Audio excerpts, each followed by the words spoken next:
छात्रों, आज हम सब अमीर खुसरो के विषय में पढ़ेंगे। देखिए, आदिकाल के प्रतिनिधि आदिकाल के प्रतिनिधि कवि अमीर खुसरो कौन थे? अमीर खुसरो ये आदिकाल के प्रतिनिधि कवि थे। इनका जन्म 1255 ईस्वी में एटा जिले के पटियाली नामक ग्राम में हुआ था। कहाँ हुआ था? पटियाली नामक ग्राम में। इनका वास्तविक नाम अबुल हसन था। प्रसिद्ध गुरु निजामुद्दीन औलिया के शिष्य थे। इनके गुरु का नाम निजामुद्दीन औलिया था। अमीर खुसरो अपने समय के प्रसिद्ध संगीतज्ञ, इतिहासकार, कोशकार और अनेक भाषाओं के विद्वान थे। तुर्की, अरबी, फारसी, ब्रज और खड़ी बोली आदि भाषाओं पर इन्हें समान अधिकार प्राप्त था। देखिए छात्रों, अमीर खुसरो खड़ी बोली हिंदी के प्रथम कवि हैं और इन्हें प्रथम कवि के रूप में विद्वानों ने स्वीकार किया है। ये सूफी संत थे। ऐसे संत थे, सूफी संत थे। इनकी रचना में जो भाव सबसे प्रबल है वह सूफियाना भाव है। इसमें बंदे की खुदा से मिलने की तड़प को इश्क मजाजी और इश्क हकीकी रूप में खुसरो के साहित्य में पूरी प्रामाणिकता से व्यक्त किया गया है। देखिए, अमीर खुसरो ने बंदे के खुदा से मिलने के आनंद को दिखाते हुए लिखा है कि खुसरो रैन सुहाग की जागी पी के संग, तन मेरो मन पीऊ को दो भय एक रंग।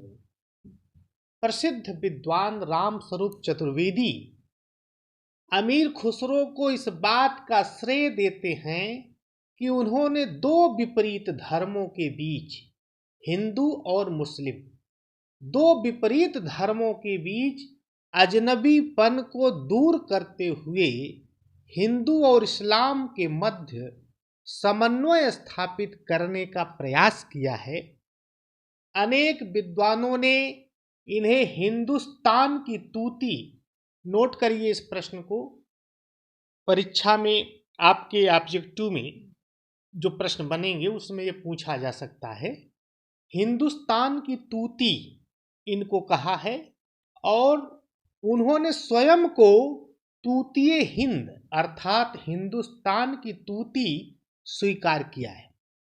अर्थात विद्वानों ने तो कहा ही है और अमीर खुसरो स्वयं को तूतीय हिंद स्वीकार किया है। प्रसिद्ध विद्वान डॉक्टर राम कुमार वर्मा इन्हें अवधि के प्रथम कवि के रूप में स्वीकारते हैं।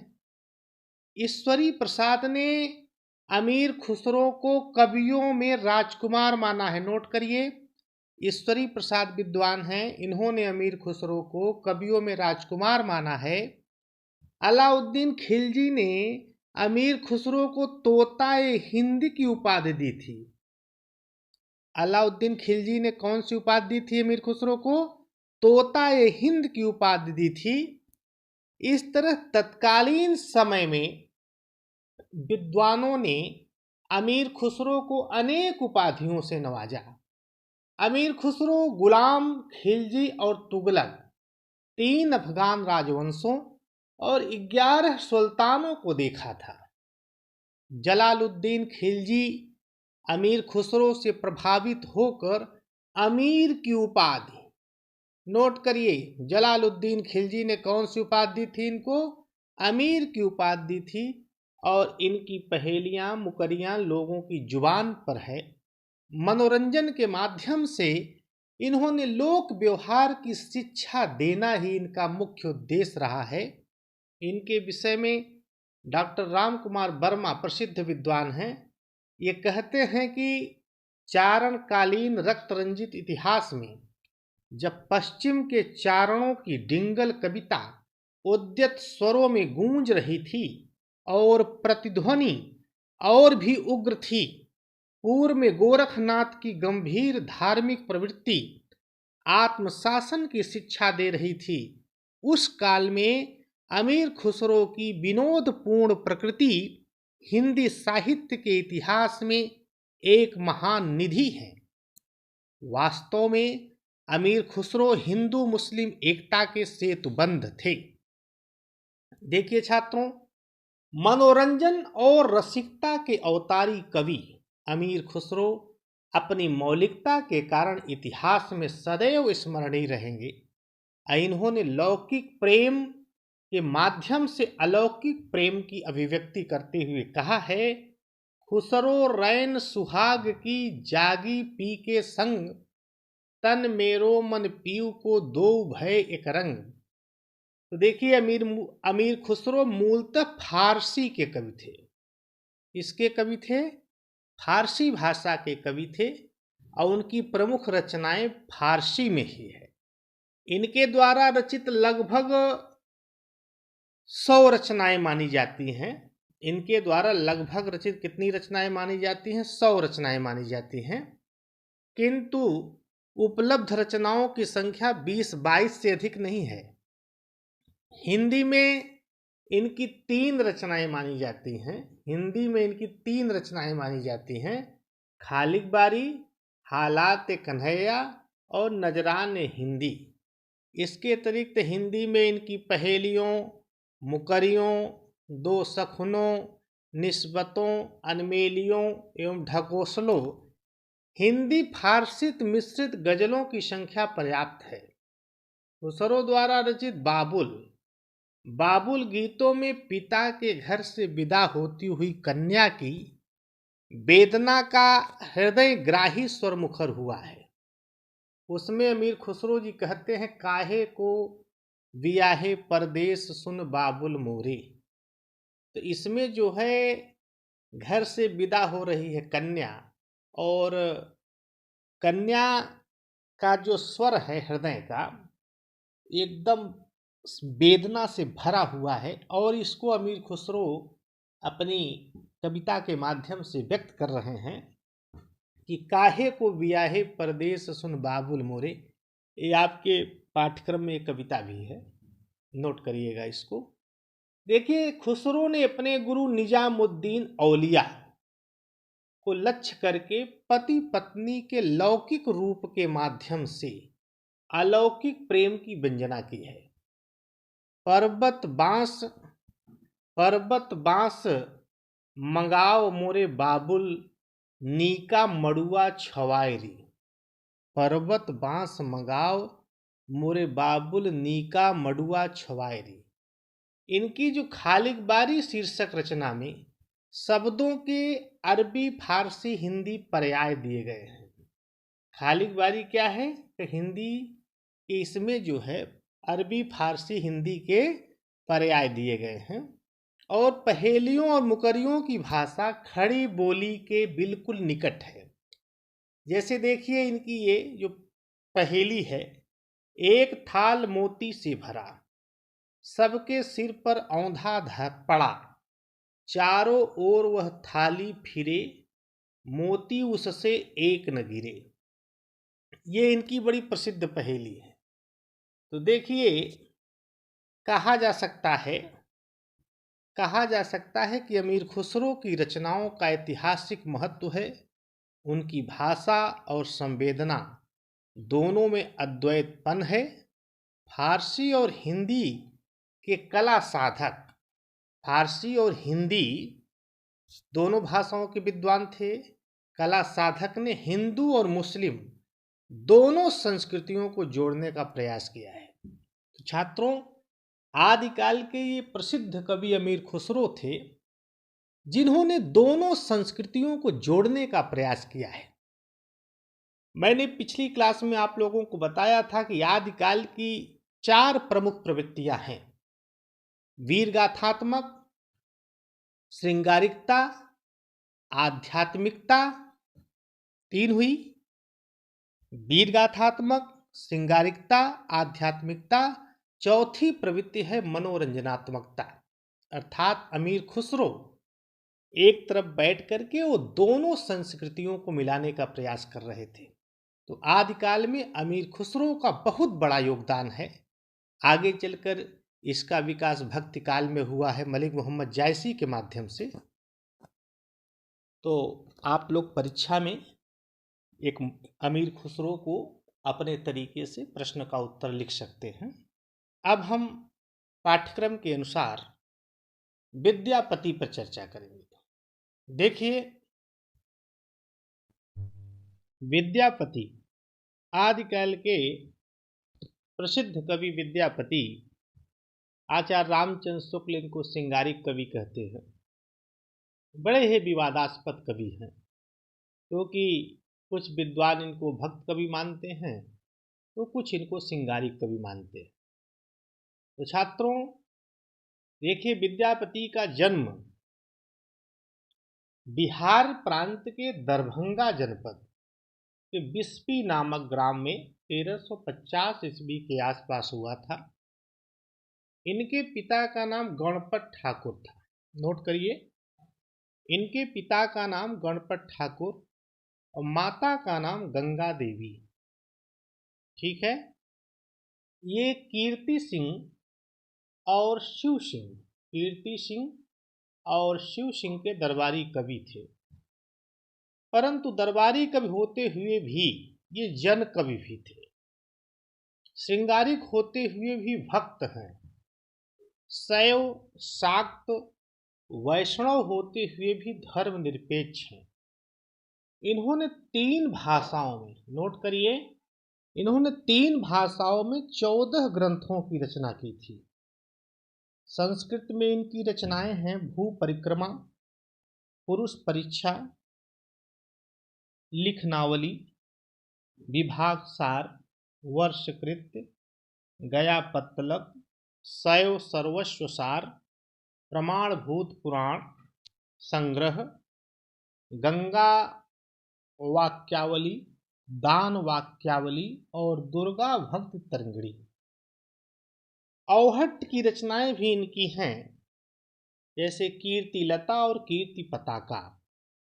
तो कीर्ति लता में विद्यापति ने स्वयं के लिए खेलन कवि, ध्यान दीजिए, विद्यापति ने कीर्तिलता में स्वयं के लिए खेलन कवि कहा है।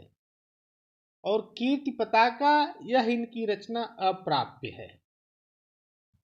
इन रचनाओं में विद्यापति दरबारी परंपरा का निर्वाह करते हुए प्रबंधात्मक शैली में रचना कर अतिशयोक्तिपूर्ण वर्णन का भी सहारा लेते हैं। तो देखिए, संस्कृत में रचना किए, औहट्य में किए, तीसरी भाषा इनकी मैथिली की है। मैथिली में पदावली की रचना करते हैं, जो बहुत ही इनकी प्रसिद्ध रचना है, इनके यश का आधार है। तो विद्यापति हिंदी के उन कवियों में से हैं जिन्होंने श्रृंगार और भक्ति दोनों को अपने काव्य का विषय बनाया है। हिंदी साहित्य में विद्यापति को वही स्थान प्राप्त है जो संस्कृत के जयदेव को प्राप्त है। विद्यापति जो पदावली है, ये विद्यापति के यश का आधार है और यह ऐसी रचना है जो काव्योत्कर्ष और साहित्य का इतिहास दोनों दृष्टियों से अत्यंत महत्वपूर्ण रचना है। पदावली में क्या है कि राधा कृष्ण अपना अलौकिकत्व छोड़कर लौकिक व्यक्तियों के समान प्रेम भावना से विह्वल होते हैं। हिंदी साहित्य में पदावली का एक विशिष्ट स्थान है। इसमें भक्ति एवं श्रृंगार का धूप छांव मेल मिलता है।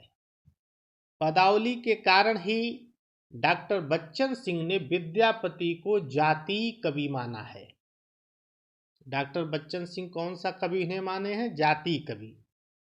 हजारी प्रसाद द्विवेदी सिंह ये कहते हैं विद्यापति श्रृंगार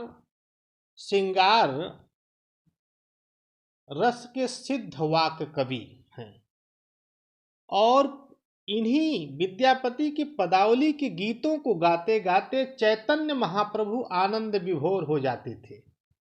संस्कृत के कवि जयदेव के गीत गोविंद की तर्ज पर ही विद्यापति के पद हैं, इसलिए अभिनव जयदेव कहलाए। नोट करिए, विद्यापति क्या कहलाए? अभिनव जयदेव। किस लिए? पदावली के कारण ही। जो विद्यापति के पद हैं पदावली में, इसी के कारण ये अभिनव जयदेव कहलाए, क्योंकि जो संस्कृत के कवि जयदेव जी थे, इन्हीं की तर्ज, इनकी रचना है गीत गोविंद, इन्हीं की तर्ज पर विद्यापति ने पदावली लिखा। से जैसे जयदेव की गीत गोविंद रचना है, उसी प्रकार विद्यापति की पदावली, इसी के कारण इन्हें अभिनव जयदेव कहा जाता है। कोमलकांत पदावली के कारण विद्यापति मैथिल कोकिल की पदवी से विभूषित किए गए। विद्यापति का पदावली का महत्व देखिए, राजमहल से लेकर झोपड़ियों तक है। इनके काव्य में भक्ति और श्रृंगार को लेकर विद्वानों में विवाद रहा है कि विद्यापति भक्त थे या श्रृंगारिक कवि थे। तो देखिए छात्रों, विद्यापति का जो काव्य है ये प्रेम का काव्य है। अब प्रेम का मूल प्रेरक सौंदर्य होने के कारण इन्होंने सौंदर्य तत्व का विशद वर्णन किया है। आंतरिक और बाह्य दोनों प्रकार के सौंदर्य पदावली में चित्रित किए गए हैं। अब देखिए, नोट करिए, आचार्य रामचंद्र शुक्ल, हरप्रसाद शास्त्री, राम कुमार वर्मा, रामवृक्ष बेनीपुरी, सुभद्रा झा जैसे विद्वानों ने विद्यापति को श्रृंगारी कवि माना है। नोट कर लीजिए, परीक्षा में ये प्रश्न पूछा जा सकता है। इतने विद्वानों ने विद्यापति को श्रृंगारी कवि माना है। अब देखिए, भक्त कौन मानता है? विद्यापति को भक्त मानने वाले समीक्षकों में आचार्य हजारी प्रसाद द्विवेदी, श्याम सुंदर दास और बाबू ब्रजनंदन सहाय, ये विद्वान विद्यापति को भक्त कवि मानते हैं। लेकिन वहीं कुछ विद्वान हैं जिन्होंने विद्यापति को रहस्यवादी कवि माना है। अब देखिए, रहस्यवादी कौन माना है? रहस्यवादी मानने में जॉर्ज ग्रियर्सन, नागेंद्रनाथ गुप्त और जनार्दन मिश्र, ये तीनों विद्वान ने विद्यापति को रहस्यवादी कवि माना है। देखिए, आचार्य रामचंद्र शुक्ल विद्यापति को श्रृंगारी कवि मानते हुए तर्क देते हैं कि आध्यात्मिक रंग के चश्मे आजकल बहुत सस्ते हो गए हैं। उन्हें चढ़ाकर जैसे कुछ लोगों ने गीत गोविंद को आध्यात्मिक संकेत बताया है, वैसे ही विद्यापति के इन पदों को भी। तो पदावली के पदों में विद्यापति ने राधा के सौंदर्य, नख शिख वर्णन, अभिसार, मान तथा राधा कृष्ण की प्रणय लीला का सुंदर चित्रण किया है। और राधा के अप्रतिम सौंदर्य का वर्णन करते हुए कहते हैं विद्यापति जी, लोल कपोल ललित मणिकुंडल अधर बिंब अधजाई, भौह भमर नासा पुट सुंदर से देख कीर लजाई। देखिए, इसका मतलब क्या हुआ? अर्थात राधा की कपोल अति सुंदर है और उसके मणिजटित कुंडल हिल रहे हैं। ओठों की जो रक्तिम लालिमा को देखकर बिंब फल शर्मा गया है। भौहों ने भ्रमर को नीचा दिखा दिया है तथा जो नाक का सौंदर्य को देखिए, इसके नाक के सौंदर्य को देखकर तोता भी लजा गया है। तो देखिए, विद्यापति के संयोग चित्र जितने उन्मादक हैं, वियोग चित्र उतने ही भावप्रवण हैं। वियोग चित्र भी उतने भावप्रवण हैं। तो प्रियतम के विदेश जाने का समाचार सुनते ही नायिका व्याकुल होती है और क्या कहती है कि माधव तोहे जनु जाह विदेश, माधव तोहे जनु जाह विदेश, हमरो रंग रसभ लय, जयवे लव्य कौन संदेश। तो देखिए विद्यापति के काव्य में श्रृंगार विषयक इन्हीं तथ्यों के आधार पर डॉक्टर बच्चन सिंह ने खजुराहों की मंदिर वाली आध्यात्मिकता बताते हैं। बच्चन सिंह क्या बताते हैं? खजुराहों की मंदिर वाली आध्यात्मिकता बताते हैं विद्यापति के संबंध में। देखिए विद्यापति के काव्य का जो दूसरा प्रमुख विषय है वो भक्ति का है।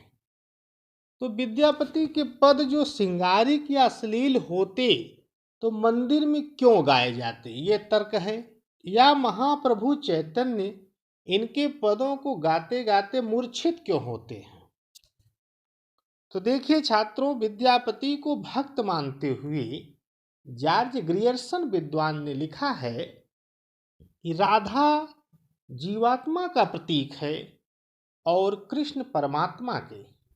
जीवात्मा परमात्मा से मिलने के लिए निरंतर प्रयत्नशील है। एक शिव भक्त भाव विह्वल होकर क्या कह रहा है? कतन हरब दुख मोर है, कतन हरब दुख मोर है, भोलेनाथ गाता है। फिर देखिए वही वृद्ध फिर कहता है, माधव हम परिणाम निराशा। गाते हुए आंखों में आंसुओं की झड़ी लग जाती है। तो देखिए अंततः हम कह सकते हैं कि विद्यापति अपने काव्यों में आदिकाल की समस्त प्रवृत्तियां श्रृंगार, भक्ति और वीरता का सम्यक निर्वाह किया है। अब देखिए कीर्तिलता में आप देखिए वहां वीरता का अतिशयोक्तिपूर्ण वर्णन किया है, और उन्होंने भक्ति और श्रृंगार पदावली में देखिए कुछ विद्वान उनको भक्त मानते हैं, कुछ उनको श्रृंगारिक कवि मानते हैं। तो इनकी जो पदावली है सरस रचना है, इसमें भक्ति और श्रृंगार का समन्वित रूप है। अब देखिए शिव प्रसाद सिंह विद्वान हैं, इन्हों विद्यापति के संबंध में कहते हैं कि विद्यापति वस्तुतः संक्रमण काल के प्रतिनिधि कवि हैं। वे दरबारी होते हुए भी जन कवि हैं, श्रृंगारिक होते हुए भी भक्त हैं, शैव या शाक्त या वैष्णव होते हुए भी धर्मनिरपेक्ष हैं, संस्कारी ब्राह्मण वंश में उत्पन्न होते हुए भी विवेक संत्रस्त या मर्यादावादी नहीं हैं। इस प्रकार विद्यापति का व्यक्तित्व अत्यंत गुम्फित और उलझा हुआ है। किसने कहा है? शिव प्रसाद सिंह, ये विद्वान हैं। विद्यापति पर बहुत अच्छा इनका जो है कार्य हुआ है। देखिए अब हम विद्यापति के विषय में आप पर चर्चा कर चुके। तो छात्रों ये संक्षिप्त परिचय रहा। अमीर खुसरो के विषय में आपने जाना और विद्यापति के विषय में। अब तीसरे कवि के रूप में गोरखनाथ जी हैं, ये भी हमारे पाठ्यक्रम में हैं। तो आदिकाल के ये तीन प्रमुख कवि अमीर खुसरो और विद्यापति और तीसरे हैं गोरखनाथ। ठीक है, इनके विषय में एक संक्षिप्त परिचय की जानकारी हम सब प्राप्त कर लिए हैं। अब गोरखनाथ के विषय में थोड़ा आप लोग परिचय और प्राप्त करें। देखिए गुरु गोरखनाथ ये मत्स्येंद्र नाथ के शिष्य थे। किसके शिष्य थे? मत्स्येंद्र नाथ, नोट करिए। और देखिए छात्रों, हठ योग के प्रवर्तक गोरखनाथ हठ योग के प्रवर्तक, ये प्रश्न पूछा जा सकता है, नोट करिए। नाथ मत के पुरस्कर्ता माने जाते हैं। गोरख पंथ के प्रथम गुरु जो थे वो आदिनाथ शिव थे। आदिनाथ शिव भगवान कहे जाते थे, जो सब नाथों में प्रथम हैं।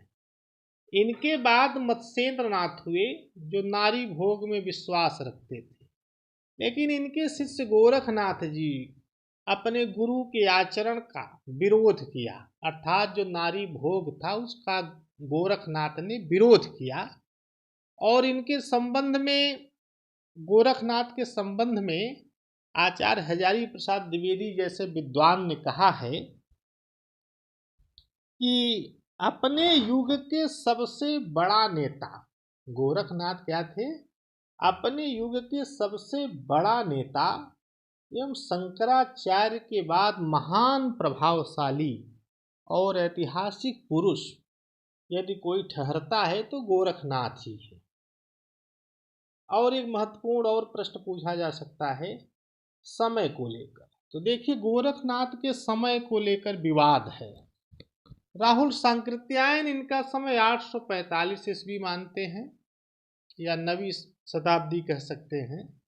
हजारी प्रसाद द्विवेदी जी भी इनका समय 9वीं शताब्दी मानते हैं, जबकि पीताम्बर दत्त बड़थवाल 11वीं शताब्दी मानते हैं और आचार्य रामचंद्र शुक्ल इनका गोरखनाथ का समय 13वीं शताब्दी माना है। और गोरखनाथ के द्वारा रचित ग्रंथों की संख्या 40 मानी जाती है। डॉक्टर पीताम्बर दत्त बड़थवाल इनकी रचनाओं का संकलन गोरखवाणी नाम से किया है और उनके द्वारा रचित 14 ग्रंथों को प्रामाणिक माना है। नोट करिए, 14 ग्रंथों को प्रामाणिक माना है, जिनके नाम हैं क्रमशः देखिए शबदी पद, प्राण संकली, शिष्यादर्शन, नरवय बोध, अभय मात्रा योग, आत्मबोध, 15 तिथि, सप्तवार, मछेंद्र, गोरखबोध, रोमावली, ज्ञान तिलक, ज्ञान चौतीसा एवं पंचमात्रा। देखिए छात्रों, गोरखनाथ का संप्रदाय नाथ संप्रदाय के नाम से प्रसिद्ध है। इसे सिद्धमत, सिद्ध मार्ग, योग मार्ग, योग संप्रदाय, अवधूत मत भी कहा जाता है। महत्वपूर्ण प्रश्न है, नोट कर लें इसको आप लोग। जानिए कि गोरखनाथ ने अपनी रचनाओं में गुरु महिमा, इंद्रिय निग्रह, प्राण साधना, मनः साधना, कुंडलनी जागरण आदि का वर्णन किया है और उन्होंने हठ योग का उपदेश दिया है। किसका उपदेश दिया है? हठ योग का। अब देखिए, हठ योग का मतलब क्या है। ह का अर्थ है सूर्य अर्थात पिंगला नाड़ी, ठ का अर्थ है चंद्र अर्थात ईड़ा नाड़ी। इन दोनों को योग को ही हठ योग कहा जाता है। और गोरखनाथ जी देखिए, ब्रह्मचर्य, वाक संयम, शारीरिक मानसिक शुचिता तथा मद्य मांस के त्याग का आग्रह करते हुए वर्णाश्रम व्यवस्था और ब्राह्मणों के कर्मकांड पर तीव्र प्रहार किया है। अब देखिए, आदिकाल के ये पहले कवि हैं। वर्णाश्रम पे सरापा भी प्रहार किए थे, लेकिन गोरखनाथ का नियम नैतिक पूर्वक था और इन्हें शारीरिक शुचिता पर बल देते हैं। कर्मकांड, वर्णाश्रम व्यवस्था का गोरखनाथ तीव्र विरोध करते हैं। अब देखिए, भक्ति काल में जब आप पढ़ेंगे कबीर को तो आप पाएंगे कि कबीर के ने जो खंडन किया है या जो उन्होंने वर्णाश्रम व्यवस्था का विरोध किया है, कहीं न कहीं गोरखनाथ से कबीर प्रभावित हैं। तो देखिए, गोरखनाथ जी क्या किए हैं? शारीरिक मानसिक शुचिता पर बल देते हैं, मद्य मांस का त्याग कर आग्रह करते हैं और वर्णाश्रम व्यवस्था और ब्राह्मणों के कर्मकांड पर तीव्र प्रहार करते हैं। गोरखनाथ जी कहते थे, जोई जोई पिंडे सोई ब्रह्मांडे, अर्थात जो शरीर में है वही ब्रह्मांड में है। गोरखनाथ की वाणियों में इनकी जो वाणी थी उसमें भी आप देखेंगे कि भाषा का वैविध्य है और उसमें बांग्ला, उड़िया, नेपाली, भोजपुरी, मगही आदि पूर्वी भाषाओं के बीज मिलते हैं गोरखनाथ की वाणी में। कहीं कहीं मराठी, गुजराती और राजस्थानी भाषा का सौंदर्य भी देखने को मिल जाता है गोरखनाथ की वाणी में।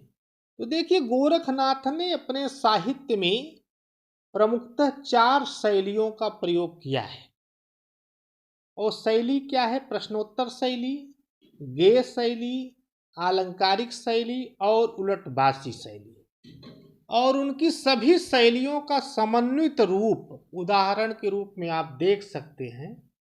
गोरखनाथ जी कहते हैं, नाथ बोले अमृत वाणी, बरसेंगी कांबली भीजेगा पानी। तो अब देखिए उलटवासी शैली है। कौन शैली है? उलटवासी। कौन बरसेगा? कम्बल बरसेगा। भीजेगा कौन? पानी। तो अब देखिए गोरखनाथ ने यहाँ कौन सी शैली का प्रयोग किया? उलटवासी शैली का प्रयोग। अब आप जब कबीर को पढ़ेंगे तो जान गए ना, कबीर ने ये प्रेरणा कहाँ से पाई? गोरखनाथ से। क्योंकि गोरखनाथ ने उलटवासी शैली का प्रयोग किया है, संध्या भाषा का प्रयोग किया है। देखिए उलटवासी शैली का प्रयोग करके गोरखनाथ ने एक विचित्र सौंदर्य उत्पन्न कर दिया है। तो कहा जा सकता है कि गोरखनाथ ने नाथ संप्रदाय का पुनर्गठन किया और उसे एक नया रूप प्रदान करने वाली, योग मार्ग का प्रचार करने वाले संतों तथा जनता को वामाचार की बुराइयों से मुक्त करके सात्विक एवं पवित्र जीवन व्यतीत करने की प्रेरणा देने के उद्देश्य से साहित्य का सृजन किया। गोरखनाथ जी किसी भी रूढ़ एवं आडंबर पर चोट करते समय दुर्बलता नहीं दिखाई, इन्होंने चित्त की शुद्धता पर जोर दिया है। गोरखनाथ जी किस पे जोर दिए हैं? चित्त की शुद्धता पर। और कहते हैं कि मानसिक दृढ़ता के रहते कोई भी विघ्न योगी को विचलित नहीं कर सकता। काम और क्रोध में मन आसक्त न हो और चित्त की शिथिलता उसे बहकने न दे तो हंसने खेलने वालों से नाथ जी प्रसन्न होते हैं। और ऐसे रोगी के लिए लाखों अप्सराएं भी विघ्न उपस्थित। ऐसे योगी, रोगी नहीं होगा यहाँ पर, योगी है, यहाँ पर हो जाएगा योगी। तो देखिए ऐसे योगी के लिए लाखों अप्सराएं भी विघ्न उपस्थित नहीं कर सकती। गोरखनाथ जी कहते हैं हसीबा सेलिबा रहीबा संग, हसीबा सेलिबा रहीबा संग, काम क्रोधा ना करीबा संग। तो देखिए गोरखनाथ जी सहज जीवन पर जोर दिए हैं और सामान्य जनता को सामान्य जीवन, सदाचार और आदमी होने की तमीज सिखलाने का प्रयास किया है। गोरखनाथ जी कहते हैं हबक न बलिबा ठबक न चलिबा, हबक न बोलिबा ठबक न चलिबा, धीरे धरिबा पाँव। देखिए अर्थात हड़बड़ा के नहीं बोलना चाहिए, ठीक है, और धीरे धरिबा पाँव, ठीक है, अर्थात धैर्य के साथ कार्य करना चाहिए। तो देखिए गोरखनाथ जी स्वयं पंडित थे, अच्छी तरह जानते थे कि पुस्तक लक्ष्य नहीं साधन है। अर्थात ये पुस्तक का इसको साध्य नहीं माने, ये साधन मानते थे। पुस्तक ज्ञान का एक साधन है, साध्य नहीं है। उन्होंने किसी से समझौता नहीं किया, लोक से भी नहीं, वेद से भी नहीं। लेकिन फिर भी उन्होंने, गोरखनाथ ने समस्त प्रचलित साधना मार्ग से उचित भाव ग्रहण किया है। तो आप कह सकते हैं कि निस्संदेह गोरखनाथ बहुत तेजस्वी और प्रभावशाली व्यक्तित्व लेकर आए थे। भक्ति काल के संतों ने गोरखनाथ से प्रेरणा प्राप्त करते हुए ज्ञान मार्गी साधना को लेकर आगे बढ़े। आगे चलकर कह सकते हैं भक्ति काल जो संतों भक्तों का नींव का काम कौन किया है? गोरखनाथ जी। तो आदिकाल में देखिए धर्म की, जैसे रामचंद्र शुक्ल कहते हैं, आदिकाल को क्या कहते हैं रामचंद्र शुक्ल? वीरगाथा काल। तो छात्रों देखिए वीरगाथा काल कहने से एक सीमा में बांध देना है। अब देखिए वहाँ चारों प्रवृत्तियां मुख्य रूप से थी, भक्ति के रूप में, धर्म के रूप में, आध्यात्मिक के रूप में। ये सब संत थे, नालंदा विश्वविद्यालय के सब पढ़े लिखे थे। सरहपा, गोरखनाथ, सिद्धनाथ, जैन, ये सब बड़े विद्वान थे। तो वहाँ अध्यात्म था, धर्म था, एक तरफ श्रृंगारिकता थी, जहाँ विद्यापति जैसे लोग पदावली की रचना किए जिसमें कृष्ण और राधा के नायक नायिका का रूप मानकर चित्रण करते हैं। और रासो काव्य पढ़ेंगे तो उसमें आप वीर रस की आपको कविताएं प्राप्त हो जाएंगी, मिल जाएंगी। अमीर खुसरो को देखिए तो मनोरंजक विनोदी स्वभाव के थे। पहेलियां मुकरियों के माध्यम से हिंदू मुस्लिम संस्कृति को एक मिलाने का प्रयास किया, दोनों को जोड़ने का प्रयास किया। तो देखिए आदिकाल कह सकते हैं, जैसे महावीर प्रसाद द्विवेदी ने कहा है बीज वपन काल, तो आदिकाल नींव का कार्य करता है। सारी प्रवृत्तियां, विशेषताएं आदिकाल की आगे चलकर आप साहित्य में पढ़ेंगे तो भक्ति काल, रीति काल, आधुनिक काल में कहीं न कहीं आपको दिखाई पड़ता है। छात्रों, अगली क्लास में हम लोग अगले कवियों पर चर्चा करेंगे। धन्यवाद।